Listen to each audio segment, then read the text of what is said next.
अपना योग्य मार्गदर्शन प्रदान करने के लिए यहां पर उपस्थित दुनिया के सबसे बड़े राजनीतिक दल भारतीय जनता पार्टी के राष्ट्रीय अध्यक्ष, केंद्र सरकार में स्वास्थ्य और परिवार कल्याण मंत्री आदरणीय श्री जगत प्रकाश नड्डा जी, इस मंच पर हम सब के बीच में हैं। मैं प्रदेश भर से आए हुए भारतीय जनता पार्टी संगठन के पदाधिकारियों, प्रदेश सरकार के मंत्रियों, जिला के क्षेत्र के पदाधिकारियों,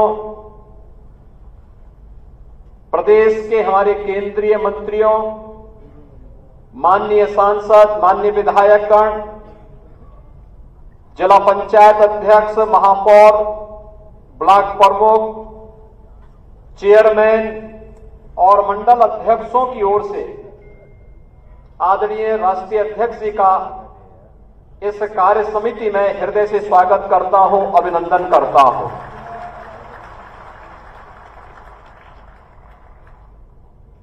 जनवरी 2024 के बाद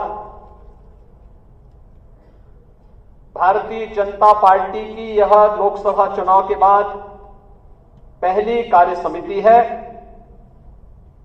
इस कार्य समिति की अध्यक्षता कर रहे हमारे कर्मठ प्रदेश अध्यक्ष माननीय श्री भूपेंद्र सिंह चौधरी जी,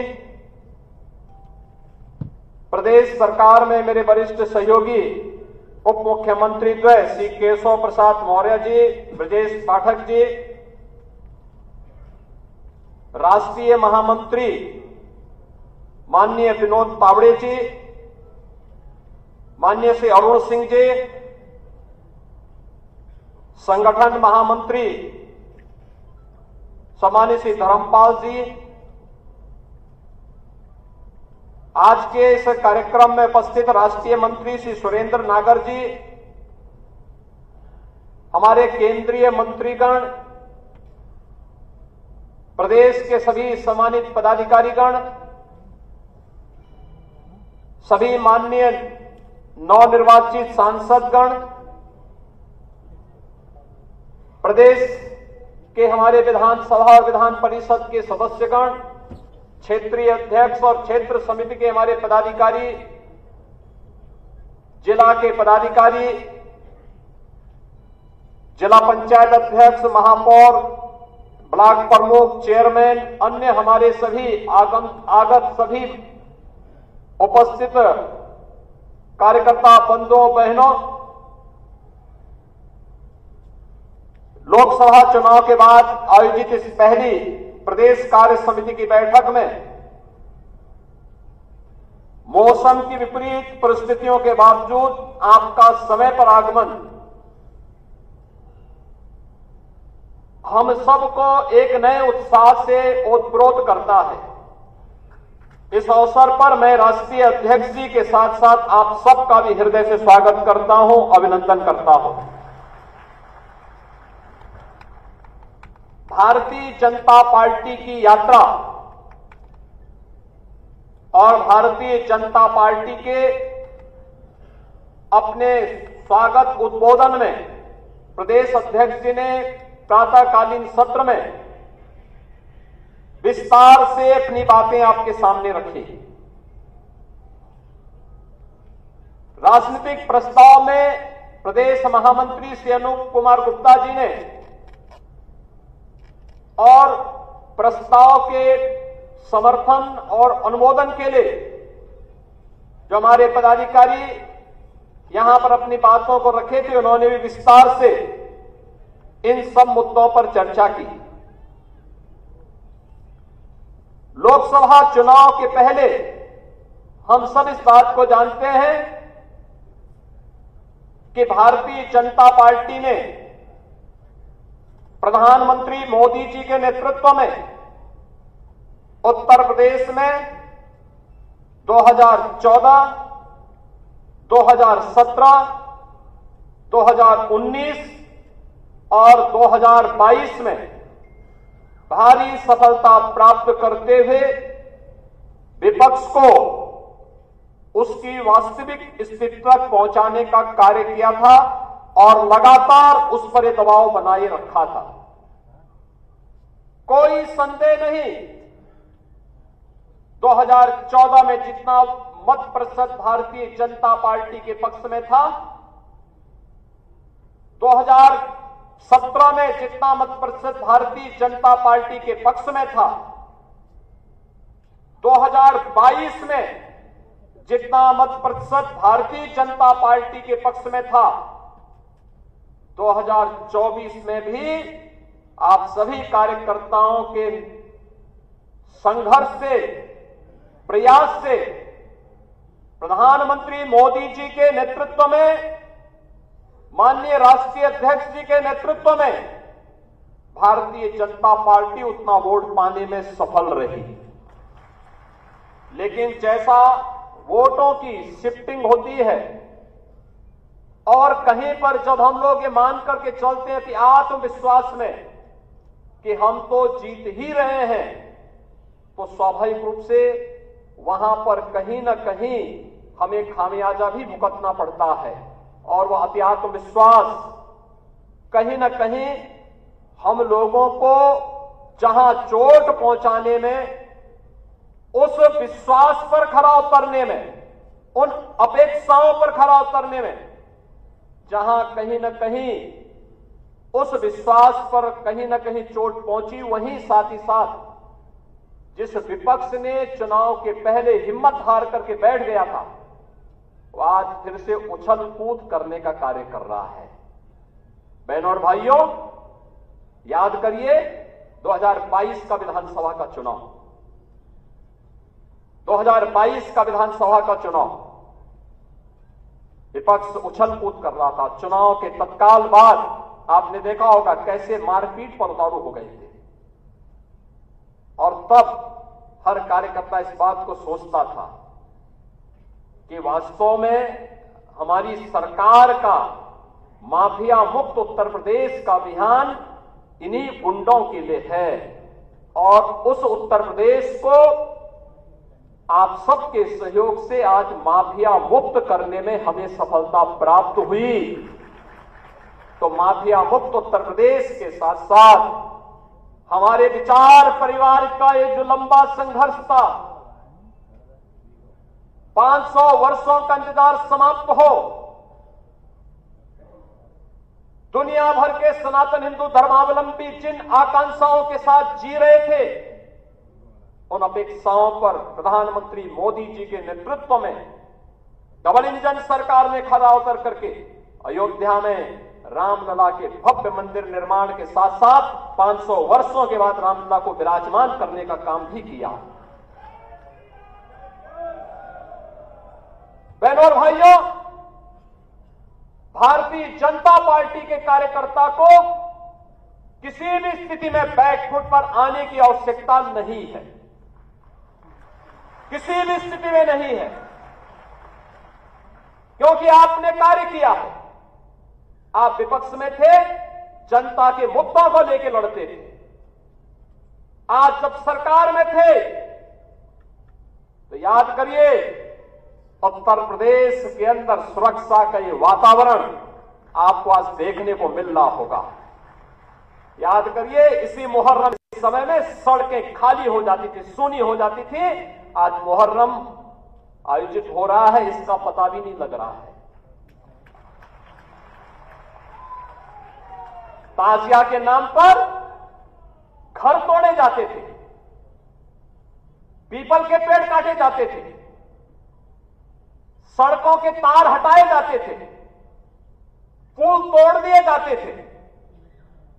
आज कहा जाता है किसी गरीब की झोपड़ी नहीं हटेगी, आज कहा जाता है कोई तार नहीं हटेगा, आज कहा जाता है कि सरकार नियम बनाएगी, पर्व और त्योहार मनाना है तो इन नियमों के अंतर्गत मनाओ और नहीं तो अपने घर में बैठ जाओ।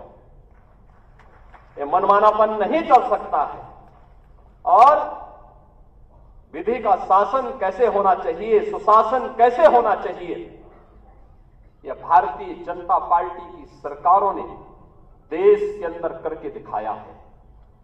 लोक कल्याणकारी कार्यों का परिणाम कितना हुआ, कोई सोचता था?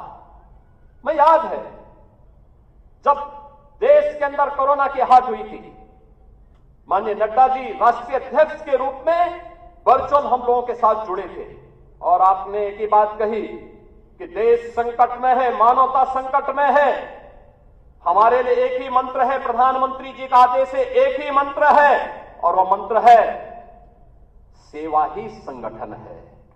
ये केवल भारतीय जनता पार्टी ने किया था। मुझे याद है कोरोना कालखंड में केवल भाजपा का कार्यकर्ता या राष्ट्रीय स्वयंसेवक सड़कों पर जनता जनार्दन की सेवा कर रहा था। अन्य किसी भी दल के किसी भी नेता का कोई अता पता नहीं था। कार्यकर्ताओं की बात तो दूर,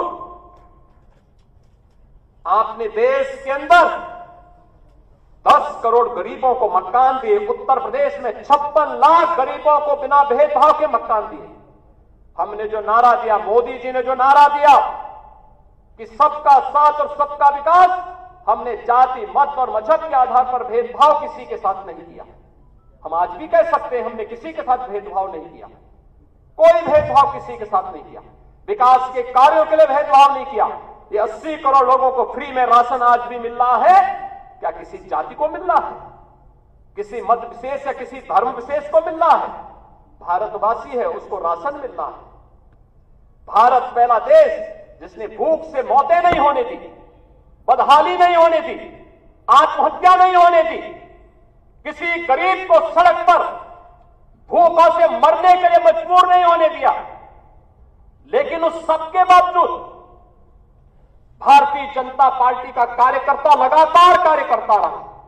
विपरीत परिस्थितियों में अपनी जान की परवाह किए बगैर लगातार कोरोना जैसी महामारी से जूझता रहा और सेवा को ही संगठन मान करके कार्य करने का परिणाम रहा कि जिस महामारी के सामने दुनिया की बड़ी बड़ी ताकतें नतमस्तक हो गई, उसी कोरोना को कहां समाप्त कर दिया? मोदी जी के नेतृत्व में भारत ने सबसे अच्छा परिणाम देकर के दुनिया के सामने कोविड प्रबंधन की एक नई अनूठी छाप छोड़ी।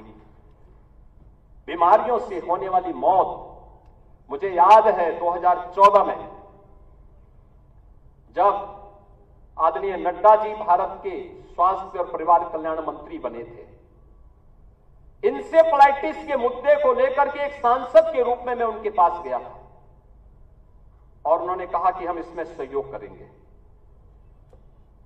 नड्डा जी और मोदी जी के सहयोग से गोरखपुर में एम्स भी बना। आज गोरखपुर का एम्स चालू हो गया, काम कर रहा है। पूर्वी उत्तर प्रदेश और बिहार की, नेपाल की एक बड़ी आबादी अपने स्वास्थ्य सुविधाओं का लाभ प्राप्त कर रही है। और 40 वर्ष से जो बीमारी थी, इस बीमारी से होने वाली मौत 90 से 95% मौतें अनुसूचित जाति, अति पिछड़ी जाति और अल्पसंख्यक समुदायों की थी। आज उस मौत को हम लोगों ने, डबल इंजन की सरकार ने पूरी तरह नियंत्रित किया है। इंसेफ्लाइटिस पूरी तरह समाप्त हो गया है। उत्तर प्रदेश जैसे राज्य में इंफ्रास्ट्रक्चर, एक कल्पना थी, आज आप जाते होंगे आपको 4 लेन की कनेक्टिविटी मिलती होगी। आज आप कहीं भी जाइए, प्रयागराज जाइए, काशी जाइए, लखनऊ आइए, अयोध्या जाइए, गोरखपुर जाइए, पश्चिम के किसी भी जनपद में जाइए, इंटर स्टेट बॉर्डर पर जाइए, आपको लगेगा आज कोई नहीं कह सकता है, उसको उत्तर प्रदेश का वासी कहने में संकोच नहीं होगा, क्योंकि उत्तर प्रदेश का इंफ्रास्ट्रक्चर किसी भी अन्य जगह से अच्छा आपको प्राप्त होगा। मुझे याद है जब मैं बुंदेलखंड गया था पहली बार मुख्यमंत्री बनने के बाद, मेरे साथ आज के जल शक्ति मंत्री श्री स्वतंत्र देव सिंह जी थे। हम लोग चित्रकूट में गए। मैंने चित्रकूट में वहां के कार्यकर्ताओं के साथ बैठक की, जनप्रतिनिधियों के साथ बैठक की। रात्रि को मैंने वहां के उद्यमी और व्यापारियों के साथ बैठक की। मैंने उनसे कहा, मैंने कहा यहां चित्रकूट में अच्छे होटल क्यों नहीं आ रहे हैं, अच्छी धर्मशालाएं क्यों नहीं बन रही हैं? उन्होंने एक ही बात कही, उन्होंने कहा अगर कोई निवेश करेगा तो डकैत उसका अपहरण कर देंगे। तो मैंने कहा मैं अगली बार तब आऊंगा जब यहां से डकैतों से मुक्त कर दूंगा। और मुझे बताते हुए प्रसन्नता है, आज न केवल बुंदेलखंड चित्रकूट बल्कि पूरा बुंदेलखंड डकैतों से मुक्त हो चुका है, माफिया से मुक्त, डकैतों से मुक्त। आज आप कहीं भी जाते होंगे, क्या काशी, क्या अयोध्या, क्या मथुरा वृंदावन, क्या विंध्यवासिनी धाम, क्या सुखतीर्थ, क्या नैमिषारण्य, क्या ये आपकी वैचारिक यात्रा और आपकी आध्यात्मिक विरासत को क्या सम्मान यहां पे नहीं मिला? आजाद देश 1947 में हो गया था, ये काम 1947 में होना चाहिए था, ये कार्य उसके बाद होना चाहिए था। डॉक्टर लोहिया की विरासत को संभालने वाले लोग, जिस डॉक्टर लोहिया ने कहा था कि भारत की पहचान 3 महापुरुषों पर है, उन्होंने कहा था कि भारत तब तक भारत है जब तक भारत के अंदर राम, कृष्ण और शिव की पूजा होगी, तब तक भारत का कोई बाल बांका नहीं कर सकता है। और राम, कृष्ण और शिव की इस परंपरा को क्या इन समाजवादियों ने कलंकित नहीं किया था? क्या अयोध्या को लहूलुहान नहीं किया था? और क्या यही कार्य ये लगातार नहीं करते रहे? मुझे आश्चर्य होता है। राजूपाल की हत्या होती है प्रयागराज में, क्या राजूपाल पिछड़ी जाति के नहीं थे? उमेश पाल की हत्या होती है, क्या उमेश पाल पिछड़ी जाति के नहीं थे? भारतीय जनता पार्टी के विधायक कृष्णानंद राय की निर्मम हत्या हो जाती है, और कृष्णानंद राय के साथ गोलियों का शिकार होने वाले लोग कौन थे? एक रमेश पटेल थे, एक रमेश यादव थे, कोई अन्य पिछड़ी जाति का था। क्या इनको पिछड़ी जाति में नहीं मानते लोग? क्या क्यों नहीं इनके बारे में आवाज उठी? ये आवाज को तभी बल क्यों मिला जब भारतीय जनता पार्टी की सरकार हुई। और आज आप देखते होंगे इन माफियाओं के लिए फातिया पड़ने वाले लोग किस प्रकार से चिल्ला चिल्ला करके फिर से चुनौती देने की स्थिति में आए हैं। और इसीलिए तो हम कह रहे हैं कि मोदी जी ने जो कहा था वो करके दिखाया। सबका साथ और सबका विकास, लोक कल्याणकारी योजनाओं की किसी भी योजना में आप देख सकते हैं, क्या राशन की योजना, क्या मकान की योजना, क्या हर घर शौचालय की योजना, चाहे हर घर नल की योजना, चाहे आयुष्मान कार्ड या किसी भी अन्य योजना में, उज्ज्वला योजना की वो योजना हो, कोई भी योजना हो, क्या किसी के साथ कोई भेदभाव हुआ? जाति, मत, मजहब के आधार पर, चेहरा देख करके किसी के साथ भी कोई भेदभाव नहीं। सारी योजनाएं बिना भेदभाव के हर तबके को दी गई। और हमें आश्चर्य होता है, समाजवादी पार्टी की सरकार के समय कन्नौज के मेडिकल कॉलेज की चर्चा हुई। कन्नौज के मेडिकल कॉलेज का नामकरण बाबा साहब डॉक्टर भीमराव अंबेडकर जी के नाम पे था। समाजवादी पार्टी के तत्कालीन मुख्यमंत्री ने नाम बदल दिया। और इस बार जब मैं वहां गया था, हमारे वहां मंत्री श्री असीम और उन्होंने मेरे सामने इस बात को रखा।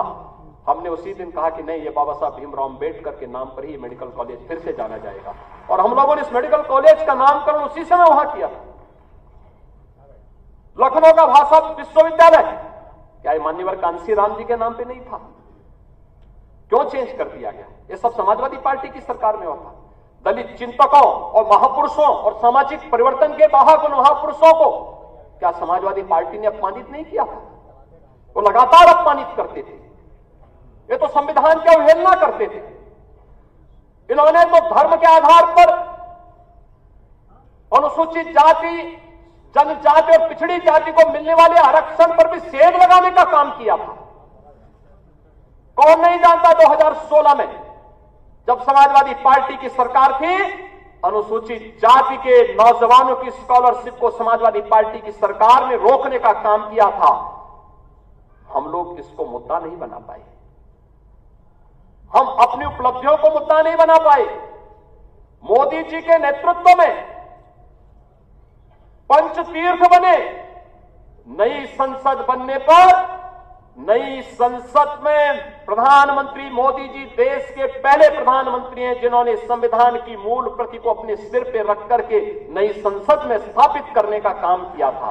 भारतीय जनता पार्टी संविधान को सर्वोच्च सम्मान देने वाली पार्टी, अनुसूचित जाति, जनजाति और पिछड़ी जाति के अधिकारों को संरक्षित करने वाली पार्टी, लेकिन अफवाह और भ्रम की स्थिति पैदा करके जिस प्रकार से माहौल खराब करने का प्रयास किया गया, ये जानते हुए दुनिया की ताकतें जानती हैं ये समाज बिखरा होगा तो आसानी से शिकार हो जाएगा, एकजुट होगा तो बड़ी बड़ी ताकतें इस समाज की ताकत के सामने धराशायी हो जाएंगे।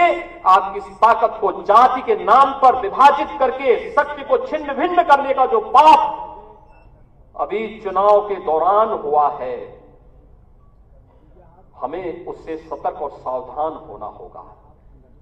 और वहीं से मैं कहने के लिए आया हूं, सोशल मीडिया प्लेटफॉर्म, आखिर आपके पास, सबके पास स्मार्टफोन है, सब लोग स्मार्टफोन पर अपने अपने ग्रुप के साथ काम भी करते हैं, एक दूसरे को मैसेज भी भेजते हैं, एक दूसरे की को शुभेच्छा भी देते हैं। लेकिन क्या कारण था कि जो षड्यंत्र हो रहे थे, जिस षड्यंत्र की आशंका दिखाई दे रही थी, उस षड्यंत्र को करने में वे विदेशी ताकतें और विरोधी सभी सफल हो गए। क्या कारण था?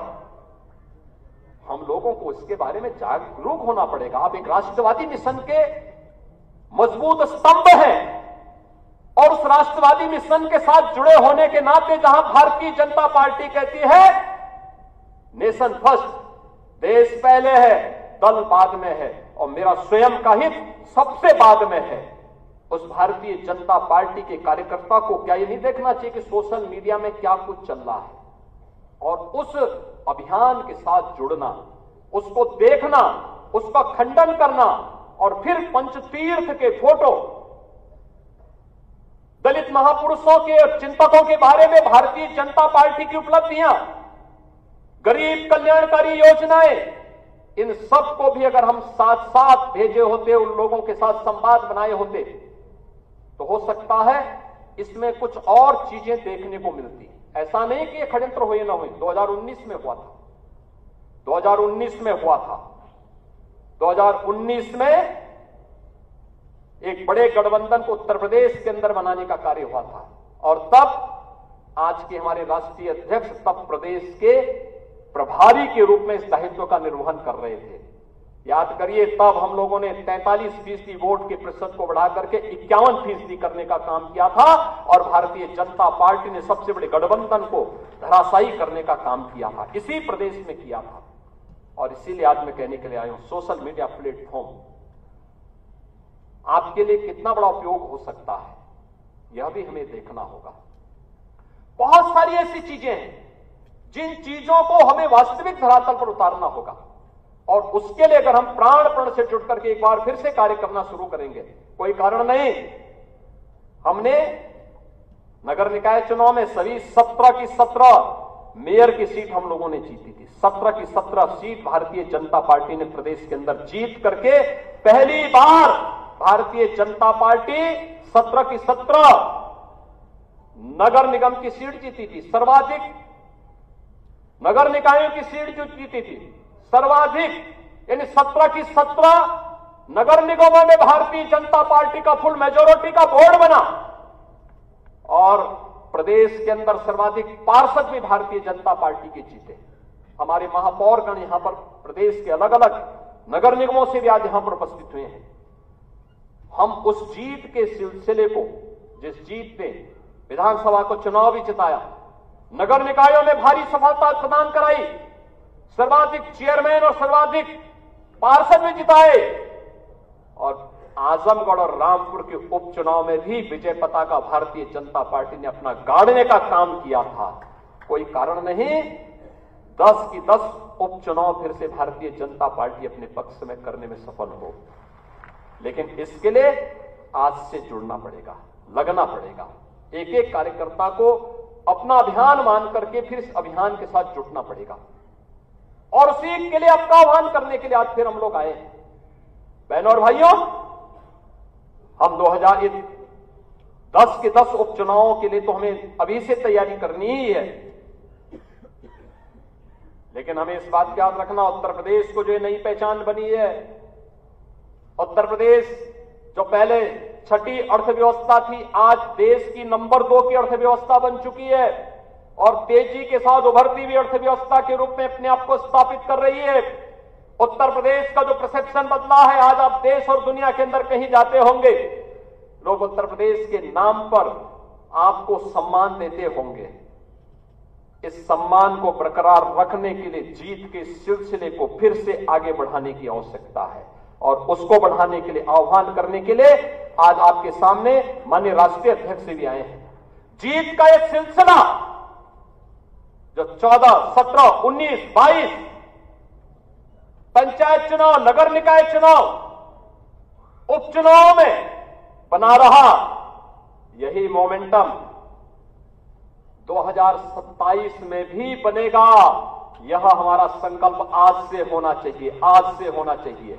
याद रखना, भारतीय जनता पार्टी है तो जिले में हमारा महापौर भी है, जिला पंचायत अध्यक्ष भी है और ब्लॉक प्रमुख भी है, चेयरमैन भी है, पार्षद भी है। और अगर यहां पर कहीं कोई खरोंच आता है तो वहां उसके असर वहां पर भी पड़ने वाला है और इसीलिए अभी से इसकी तैयारी में जुटना होगा। एक एक व्यक्ति को जुटना पड़ेगा, ब्लॉक प्रमुख हो या चेयरमैन, महापौर हो या जिला पंचायत अध्यक्ष, विधायक हो या विधान परिषद सदस्य, लोकसभा के हमारे माननीय सांसद हो या फिर राज्यसभा के माननीय सांसद, इन सबको संगठन के साथ बेहतरीन तालमेल बना करके, संगठन जिसको तय करे उसके साथ खड़ा होकर के प्राणपण से जुट करके कमल चुनाव चिन्ह को विजयी बनाने के संकल्प के साथ अगर हम आगे बढ़ेंगे तो आपका भी सम्मान होगा, सर्वत्र सम्मान भी मिलेगा। और जो लोग उछल कूद करने का कुत्सित प्रयास कर रहे हैं, मुझे लगता है इनको दोबारा उछल कूद करने का अवसर ही नहीं मिल पाएगा। यह हम आप सबको आश्वस्त करने के लिए आज यहां पर आए हैं और इसी विश्वास के साथ मैं आज के इस अवसर पर हमारे नवनिर्वाचित सांसद गण भी यहां पर उपस्थित हुए हैं, केंद्रीय मंत्री भी आए हैं जो केंद्र में उत्तर प्रदेश के हमारे मंत्री बने हैं। मैं इन सभी केंद्रीय मंत्रियों को, माननीय सांसदों का हृदय से स्वागत करता हूं, अभिनंदन करता हूं, उन्हें हृदय से बधाई देता हूं। उनके एक अच्छे कार्यकाल के लिए, उज्जवल कार्यकाल के लिए अपनी शुभकामनाएं भी देता हूं और आप सबकी ओर से, प्रदेश भर से आए हुए हमारे संगठन के इन शिल्पियों और स्तंभों की ओर से माननीय राष्ट्रीय अध्यक्ष जी का मैं प्रदेश कार्य समिति की इस बैठक में हृदय से स्वागत करता हूं, अभिनंदन करता हूं। धन्यवाद। जय हिंद।